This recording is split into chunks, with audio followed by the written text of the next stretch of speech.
श्री राजेश्वर सिंह जी। धन्यवाद जी।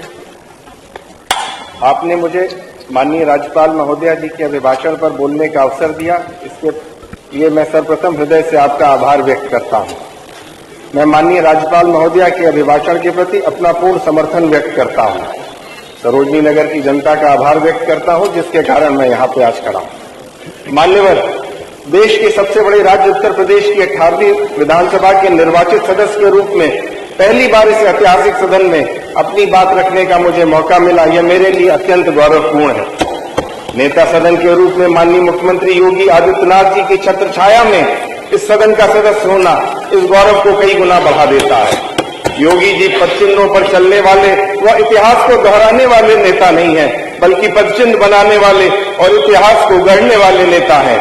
आपने देश दुनिया को सुशासन, विकास और अंत्योदय के मायने दिखाए हैं। मान्यवर, कानून व्यवस्था में गंभीर अपराध जैसे हत्या, लूट, डकैती, इसमें 80 से 50% तक की कमी आई है। लगभग 65,000 अपराधियों को जेल भेजा गया है। 8,000 करोड़ से ज्यादा माफियाओं की संपत्ति या तो जब्त की गई है या अवमुक्त कराई गई है, जिसके कारण योगी आदित्यनाथ जी के नेतृत्व में आज उत्तर प्रदेश हिंदुस्तान का सबसे सेफ, सबसे सुरक्षित राज्य के रूप में आ गया है। योगी आदित्यनाथ जी जानते थे कि आधारभूत संरचना कितनी महत्वपूर्ण है, जिसके कारण उनके नेतृत्व में आज जितना उत्तर प्रदेश का विकास हुआ कि आज एक्सप्रेसवेज, मेट्रो, रेल कनेक्टिविटी सबके मामले में उत्तर प्रदेश नंबर 1 है। आपने जितनी पॉलिसीज, नई पॉलिसीज लाए, ईज ऑफ डूइंग बिजनेस में 14वें से उत्तर प्रदेश को दूसरे स्थान पर लाए, जिसका परिणाम है कि आज 33,50,000 करोड़ के 19,000 एमओयू दस्तखत हुए हैं और 21 देशों से लोग आके हमारे यहाँ निवेश कर रहे हैं। मैं योगी जी का हृदय से आभार व्यक्त करता हूं। अध्यक्ष जी, महामहिम राज्यपाल के अभिभाषण में कई महत्वपूर्ण बिंदु हैं, परंतु आज मैं उस अभिभाषण में से सभी का ध्यान 5 महत्वपूर्ण पॉलिसीज पर ध्यान आकृष्ट करना चाहूंगा। बहुत देर से अभिभाषण पे लोगों की बहस सुन रहा था मैं, और सभी सम्मानित सदस्यों की बात सुन रहा था, विपक्ष की भी बात सुन रहा था, लेकिन मैंने देखा किसी ने अभिभाषण में महत्वपूर्ण चीजों पे ध्यान नहीं दिया। इस अभिभाषण में 5 बहुत महत्वपूर्ण पॉलिसीज पे माननीय राज्यपाल महोदया ने विचार रखे और उन्होंने बातें बताई, जिसमें 1-2 बहुत महत्वपूर्ण पॉलिसीज हैं, जो पॉलिसीज ऊर्जा से संबंधित हैं। आने वाले समय में वो उत्तर प्रदेश को और देश को नई ऊंचाई पे ले जाएंगी। एक है सोलर एनर्जी पॉलिसी और दूसरी है राज्य जैव ऊर्जा पॉलिसी। दोनों पॉलिसीज उत्तर प्रदेश सरकार लेके आई है, जिस पॉलिसीज के कारण आज उत्तर प्रदेश में जो अभी हमारी ग्लोबल इन्वेस्टर समिट हुई, जिसमें कि आज सोलर एनर्जी में 144 एमओयू दस्तखत हुए हैं और 4.5 लाख करोड़ का इन्वेस्टमेंट आ रहा है। इसी प्रकार जैव ऊर्जा पॉलिसी में 20,000 करोड़ का इन्वेस्टमेंट आ रहा है और इसमें जो है, इसमें भी लगभग 200 नए एमओयू साइन हुए हैं। ये दोनों ऊर्जा पे मैं इसलिए बात कर रहा हूं, ये भविष्य की ऊर्जा है, ये क्लीन एनर्जी देती है, ये हमारे किसानों के लिए सबसे महत्वपूर्ण है, ये डिसेंट्रलाइज्ड है।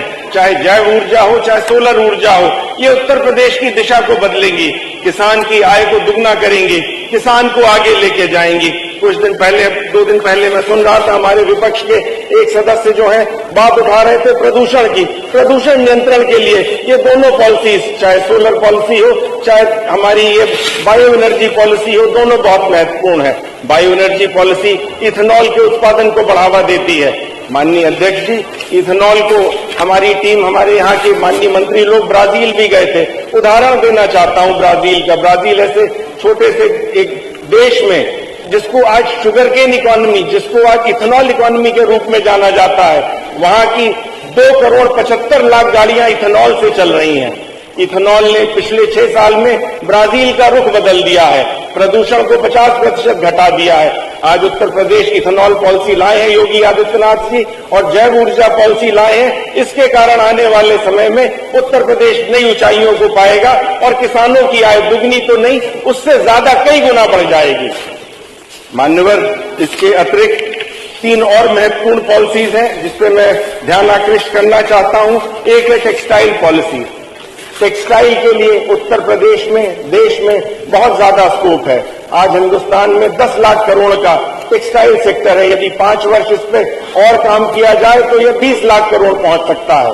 योगी आदित्यनाथ जी के नेतृत्व में आज टेक्सटाइल का एक्सपोर्ट 13,000 करोड़ पहुंच चुका है उत्तर प्रदेश से।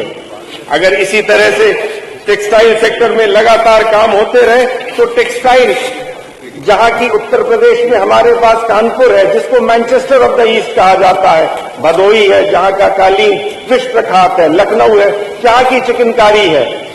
एक उदाहरण इसके लिए भी देना चाहता हूं, तमिलनाडु के बगल में एक छोटा सा शहर है तिरुप्पुर। तिरुप्पुर मात्र 160 स्क्वायर किलोमीटर में बसा हुआ शहर है और मान्यवर वहां ये टेक्सटाइल पॉलिसी 1985 में आई थी। एक छोटे से शहर जिसकी आबादी मात्र 9 लाख है, उसने 1985 में पहले 15 करोड़ का एक्सपोर्ट किया और आज 2022 में टेक्सटाइल पॉलिसी, टेक्सटाइल नीति के कारण 35,000 करोड़ का एक्सपोर्ट कर रहा है। तो ये क्षमता है और हमारे उत्तर प्रदेश के श्रमिक स्किल्ड लेबर सबसे ज्यादा अच्छे हैं देश में। तो उत्तर प्रदेश इस टेक्सटाइल पॉलिसी के कारण कहां पहुंचेगा इसकी कल्पना नहीं की जा सकती। उत्तर प्रदेश को आगे ले जाने वाली ये textile policy, solar energy policy और बायोफ्यूल पॉलिसी है। इसके अतिरिक्त माननीय अध्यक्ष महोदय, विपक्ष ने हमारे बाकी चीजें तो पढ़ी, एक टूरिज्म की पॉलिसी नहीं देखी। इतनी महत्वपूर्ण पॉलिसी है। उत्तर प्रदेश विश्व का, हिंदुस्तान का सबसे सेक्रेड स्टेट है। यहाँ पे काशी, मथुरा, अयोध्या है। 120 करोड़ हिंदुओं के लिए यह पूज्य स्थान है। सबको उत्तर प्रदेश आना है। उत्तर प्रदेश की टेक्सटाइल पॉलिसी के कारण अभी ग्लोबल इन्वेस्टर्स समिट में 397 MOU साइन हुए और 98,000 करोड़ का निवेश आने जा रहा है। आप देखिए कितना आगे उत्तर प्रदेश जा रहा है। इसी तरह से डेयरी पॉलिसी आई है पहली बार। आप सबको जान के हर्ष होगा, उत्तर प्रदेश दुग्ध उत्पादन में देश में नंबर 1 है और हिंदुस्तान विश्व में नंबर 1 है। डेयरी पॉलिसी के कारण जो है हमारी डेयरी पॉलिसी के कारण आज जो है 30,000 करोड़ की लागत से 1,000 से ज्यादा MOU साइन हुए हैं ग्लोबल इन्वेस्टर समिट में। ये पांचों पॉलिसियां मैं इसलिए ध्यान आकृष्ट करना चाह रहा हूं सदन का, उत्तर प्रदेश की दिशा को बदल देंगी, उत्तर प्रदेश को नई ऊंचाइयों पे लेके जाएंगी। मेरी उम्मीद थी कि विपक्ष इन्हीं चीजों पे चर्चा करेगा, लेकिन मुझे तो समझ में नहीं आ रहा है। ये जातिगत पे चर्चा हो रही है, यहाँ पे शेरवानी पे चर्चा हो रही है, ये ठीक नहीं है। मेरा मानना है, विपक्ष में सभी विद्वान लोग बैठे हैं, मुझसे ज्यादा अनुभवी हैं। मेरा मानना है कि एक बार आप गंभीरता से राज्यपाल के अभिभाषण को पढ़ेंगे।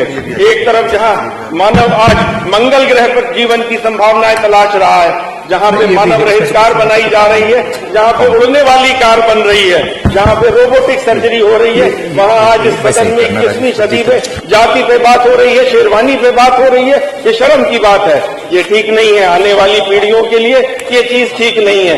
गंभीर होना पड़ेगा विपक्ष को और सकारात्मक विपक्ष की भूमिका निभानी पड़ेगी, ये मैं इनसे अपेक्षा करता हूं। सारा युवा हम लोगों की ओर, सदन की ओर बड़ी अपेक्षा आकांक्षा से देखता है। मेरे क्षेत्र का युवा भी देखता है कि हम ऐसी नीतियां बनाएंगे, ऐसे कानून बनाएंगे जिससे प्रदेश आगे जाएगा, क्षेत्र का विकास होगा।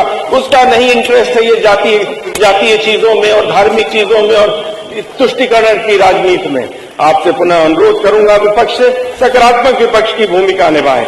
और एक बार पुनः सबका धन्यवाद देता हूं मैं और माननीय राज्यपाल महोदया के अभिभाषण के प्रति अपना पूर्ण समर्थन करता हूं। धन्यवाद।